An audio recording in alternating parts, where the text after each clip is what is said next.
Everyone, good morning and welcome to my channel प्राचित्स world. आज के इस ब्लॉग में आप सभी का खूब सारा स्वागत है एंड जो लोग भी नए हैं उन्हें welcome back to my channel.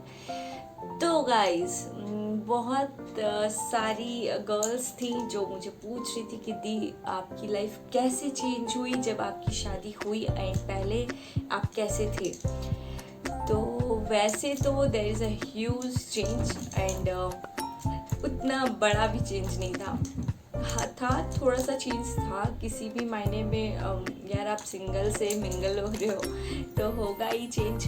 तो इनिशियली मैं स्टार्ट करूँगी मैं अपने मायके की तरफ से, जब मेरी शादी हुई नहीं थी। तो गाइस, जब मेरी शादी नहीं हुई थी तो मैं आप लोगों को बता दूँ कि मैं अपने मम्मी पापा की इकलौती बेटी, मतलब कि उनकी दूसरी कोई और बेटी नहीं है। बेटे हैं, 2 बेटे, मेरे 2 भाई हैं, एक मैं हूँ। तो मेरे मायके में एक्चुअली मुझे बहुत ज़्यादा प्यार मिला है। बहुत ज़्यादा प्यार मिला है इसलिए क्योंकि आप लोग बोल सकते हैं कुछ टाइम तक मैं अपने ख़ानदान में इकलौती बेटी थी। मतलब मेरी बुआ लोग के बाद मैं ही हुई थी, तो मैं अपने मायके में सबसे बड़ी बेटी हूँ। एंड मेरी जो कज़न सिस्टर हैं अभी बहुत छोटी छोटी हैं। कुछ तो अभी जो सबसे बड़ी है वो 12 साल की हो चुकी है। एंड जो उस मतलब आप लोग इमेजिन कर सकते हो कि 10-12 साल तक मैं एक ही थी अपने ख़ानदान में। तो गाइस, जो मेरे बड़े पापा हैं वो मुझे बहुत ज़्यादा प्यार करते हैं। मेरे जो बड़े पापा हैं एंड मेरे सारे अंकल्स भी मुझे बहुत प्यार करते हैं। खास करके मेरे एक अंकल बॉम्बे रहते हैं, वो अंकल भी मुझसे बहुत अटैच है। एंड मुझे मेरी अपनी सारी आंटी अंकल बहुत अच्छे लगते हैं। स्पेशली मुझे अंकल से ज़्यादा आंटियाँ अच्छी लगती हैं क्योंकि मैं अपनी सारी आंटियों से अटैच हूँ। ज़्यादातर मैं मेरी मम्मा के बाद वाली जो आंटियाँ उनके साथ ज़्यादा अटैच हूँ क्योंकि वो जल्दी आ गए थे सबसे। एक अंकल की शादी में तो मैं गई नहीं हूँ। तो बात हो रही है मेरी, तो मैं बहुत पैम्पर्ड चाइल्ड थी और मैं अपने ख़ानदान में इकलौती बेटी थी कुछ टाइम तक। तो मेरे जो बड़े पापा हैं वो बहुत गुस्से वाले हैं। जब मुझे कोई भी होता था या मैं रोती होती थी तो वो मुझे बहुत ज़्यादा पैम्पर करते थे। और पहले जब मैं छोटी थी तो मैं जाके उनका पैर छूती थी, वो मुझे 1 रुपये देते थे। तो मैं हर रोज़ मॉर्निंग में अपने मम्मी पापा और जो भी मुझसे बड़े थे उनके पैर छूती होती थी। अभी भी छूते हैं हम लोग। तो मेरे बड़े पापा को बहुत शौक था कि उनकी बेटी हो, बट उनके मेरे जो हैं 3 बड़े भाई हैं मेरे बड़े पापा के बेटे। तो उन लोगों के लिए भी मैं एक बहन थी। एंड मेरी बड़ी मम्मी भी मुझे बहुत मानती थी। वो मुझे बोलती थी कि मैं इसका कन्यादान करूँगी। बट मेरी मम्मी पापा की भी, मैं इकलौती बेटी थी तो मेरा कन्यादान मम्मी पापा ने किया। बट मुझे मेरी बड़ी मम्मी भी बहुत अच्छी लगती हैं। और अब तो बहुत ज़्यादा ही अच्छी लगती है। अब मेरी शादी हो गई है तो मैं समझ सकती हूँ उन लोगों की सिचुएशंस वगैरह। तो पहले मुझे लगता था कि मतलब ये लोग इतना काम वाम करते रहते, बात तो करते नहीं है ये वो। लेकिन जब टाइम टू टाइम चेंज हुआ मुझे समझ में आया। एंड जिन लोगों को नहीं पता, मेरी दादी की डेथ अभी रिसेंटली हुई है। ऑलमोस्ट 1.5 साल हो गए। मेरी शादी को जब 1 साल कंप्लीट हो चुका था तो उनकी डेथ हुई थी। मैं वहीं पे थी बट मैं नहीं जा पाई थी क्योंकि मैं तब प्रेग्नेंट थी। और प्रेगनेंसी में ये सब चीज़ नहीं देखते हैं। मेरा ऑलमोस्ट 8 या 9 मंथ्स हो चुका था। 9 मंथ्स होने वाले, 8 मंथ्स होने वाले थे। तो मैं अपने फ्यूनरल में नहीं जा पाई थी। और तो मायके में मुझे मेरे पापा मम्मी ने बहुत ज़्यादा सपोर्ट करा है, बहुत ज़्यादा। मुझे याद है जब 6th स्टैंडर्ड में थी मैं, 7th स्टैंडर्ड में, तो मेरे भाई का एडमिशन हुआ था। बट उनको कुछ प्रॉब्लम थी वहाँ पे, खाने पीने या जो कुछ भी, उनके स्टमक में कुछ इशू आ गया था। तो वो आ गए थे वहाँ से कि मुझे पढ़ाई नहीं करनी है। फिर यहाँ पे उनका एडमिशन हुआ तो मुझे उस टाइम लगता था यार मम्मी पापा इतने, मतलब मुझे इतना पता था कि उसका पैसा जो वहाँ लगा है एडमिशन के टाइम पे वो अब रिफंड नहीं हो सकता। तो मैंने मम्मी पापा को बोला मैं चली जाऊँगी इसके जगह पे पढ़ने। तो भैया ने मुझे बोला कि इडली वगैरह मिलता है, तुझे अच्छा नहीं लगेगा। मैं बोली कि कोई बात नहीं, मैं खा लूँगी लेकिन मैं पढ़ने चली जाऊँगी तुम्हारी जगह पे। बट उस टाइम मेरे मम्मी पापा ने एक बार भी नहीं सोचा कि यार इसे नहीं भेजना है। उन्होंने मुझे बोला कि ठीक है। और मेन इशू ये था कि वहाँ पे सीबीएसई का, मेरे पापा के स्कूल में उस टाइम पे, आज से 12 साल पहले, वहाँ पे सीबीएसई का वो सीन नहीं था। 8th स्टैंडर्ड के बाद सीबीएसई का नहीं था। तो मैंने बोला कि मेरे को जाना है। तो फिर पापा ने बोला ये जाए या ना जाए तुम चली जाना। तो फिर बाद में भैया का भी वो हो गया तो भैया और मैं दोनों एक साथ चले गए वापस। तो मैं पढ़ी हूँ जिस स्कूल से, वो बहुत नामी स्कूल है। एंड बहुत फेमस की है विशाखापट्टनम से, जहाँ मैं काफ़ी बड़े बड़े पर्सनालिटीज़ से मिली हूँ। बहुत लोग मुझे बोल रहे हैं कि स्कूल एजुकेशन आपने कहाँ से किया है, उसके बारे में भी बताना, तो वो मैं कभी और किसी और ब्लॉग में बताऊँगी।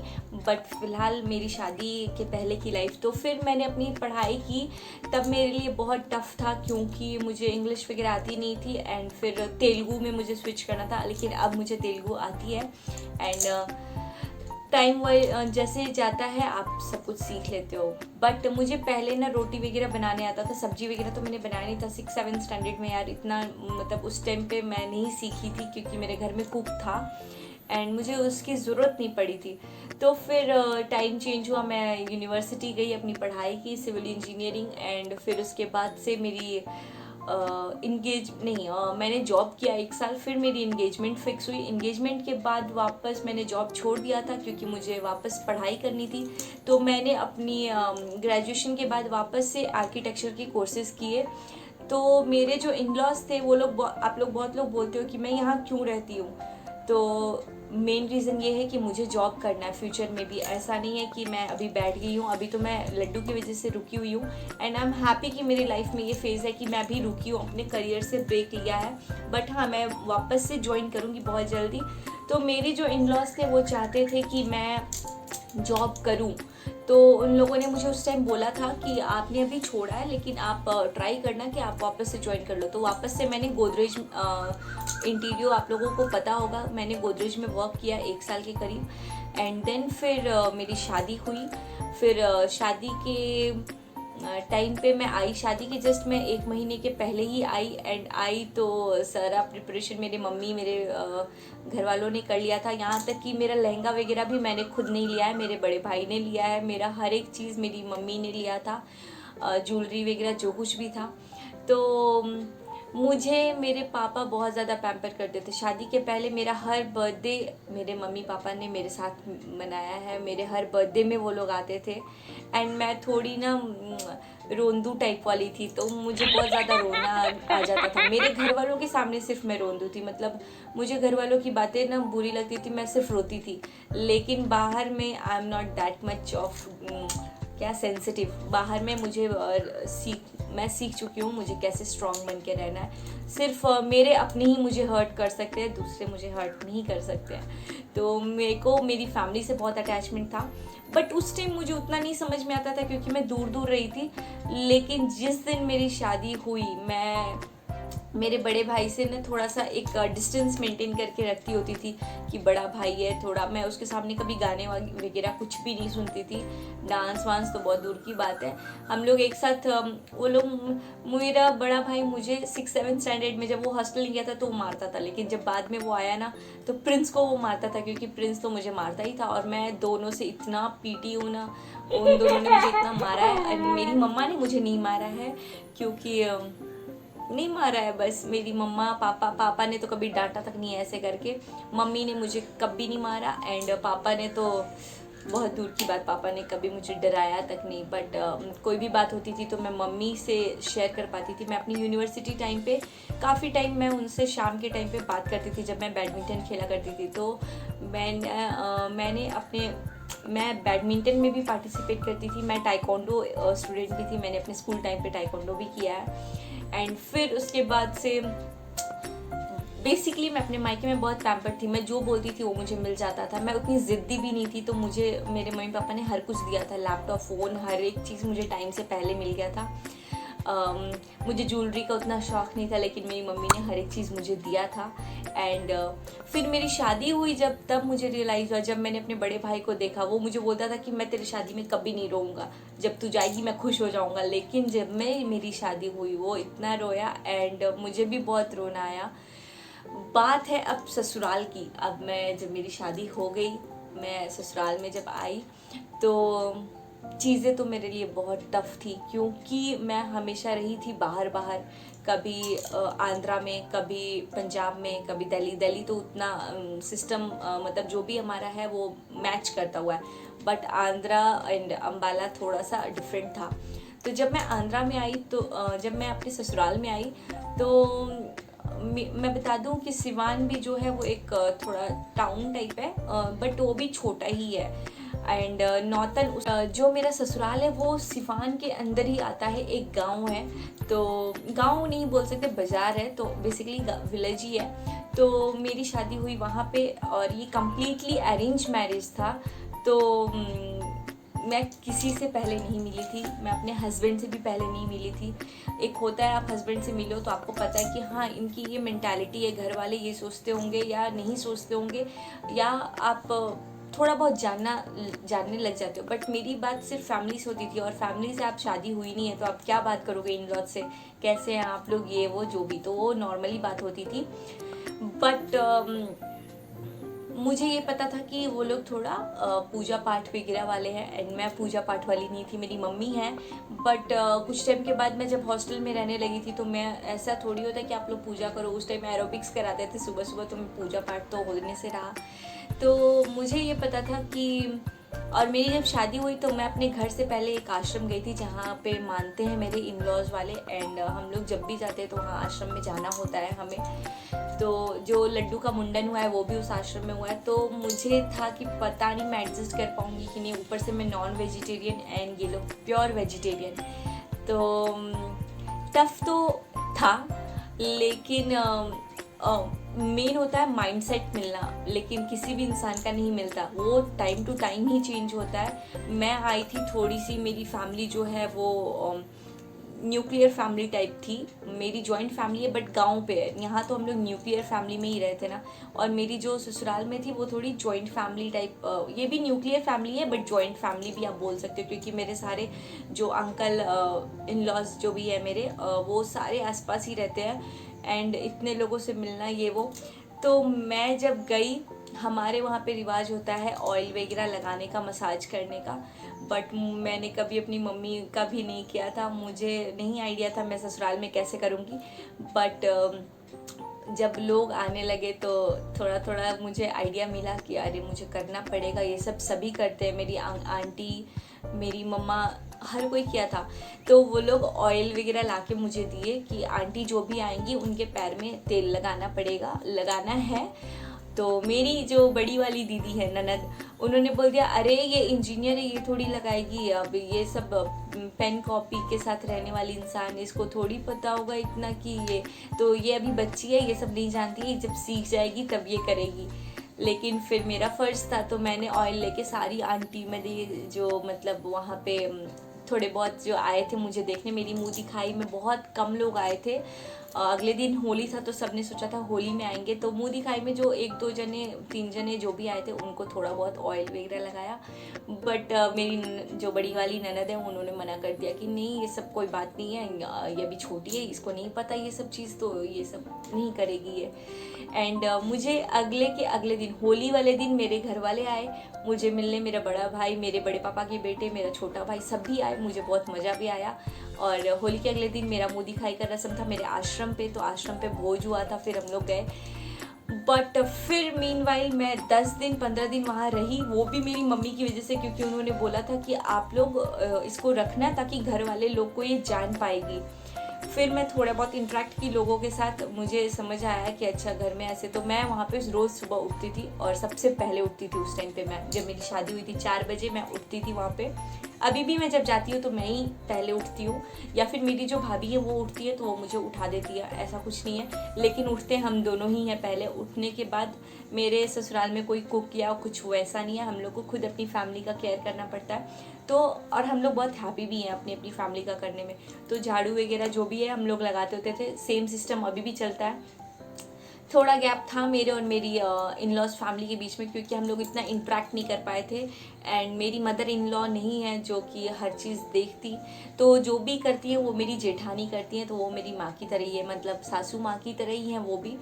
तो बच्चे थे वहाँ, मेरा मन लगता था, और मैं यहाँ आई तो हर चीज़ हम लोग बात करते थे, बर्थडे या कोई भी सेलिब्रेशन। तो दिवाली वगैरह में तो मैं वहीं चली गई थी, होली वगैरह में मैं वहीं थी। और दुर्गा पूजा में भी मैं वहाँ थी, क्योंकि जब मैं आई 7 मंथ्स के बाद मैंने कंसीव कर लिया था एंड फिर मैं चली गई। मेरी इन लॉज के साथ भी मेरी बॉन्डिंग मीठी मीठी थी, क्योंकि मैं थोड़ा डिस्टेंस में ही थी तो कम टाइम स्पेंड किया था। लेकिन जब मैं छठ में गई मुझे बहुत मज़ा आया एंड वहाँ पे मेरा सभी इतना केयर करते हैं। तो मैं जितनी ससुराल में पैम्पर्ड होती हूँ उतनी मैं मायके में भी होती थी। बट ससुराल ससुराल होता है एंड मायका मायका होता है। ससुराल में मैं थोड़ा ओपन अप होके नहीं बोल पाती थी। कब नहीं बोल पाती थी? मैं 10 दिन 15 दिन जब रही थी तब नहीं बोल पाती थी। बाद में मैंने 1 महीने रही हूँ मैं वहाँ पे एंड जब मैं रही 1 महीने 1.5 महीने तो मुझे ना रियलाइज़ हो गया कि यार फैमिली है ये, और ये भी इक्वली फैमिली है, मतलब जितना मेरे माँ बाप है उतना ही है। बट मेरे दिमाग में ये था कि कभी भी मुझे माँ बाप को नहीं छोड़ना है फ्यूचर में, और जब तक मेरे माँ बाप है तब तक तो मुझे नहीं छोड़ना है। तो उसके लिए चाहे मुझे जो कुछ भी करना पड़े। एंड जब तक मेरे फादर इन लॉ हैं तब तक क्या, मुझे यहाँ पे तो अब रहना ही है। बट जब भी उन लोगों को मेरी ज़रूरत पड़ेगी या जब कुछ भी होगा तो मैं जाऊँगी वहाँ पे। एंड मुझे बहुत खुशी हुआ कि अभी मैं 1 साल तो मैं उधर ही रही। मायका ससुराल ही होते रहा मेरा, क्योंकि मैं बेबी था। और 6 महीने का जब हो गया तो ससुराल में मुंडन हुआ, उसका 27 का फंक्शन हुआ, फिर मैं आई। तो मेरी जो बॉन्डिंग चीज़ें मेरे लिए चेंज हुई, क्योंकि हमारी मेंटालिटी मैच नहीं करती थी। मैं सोचती थी कि यार ये इतना थोड़ी पूजा पाठ होता है या कुछ भी। मैं हमेशा मेड के ऊपर डिपेंडेंट थी या जो कुछ भी।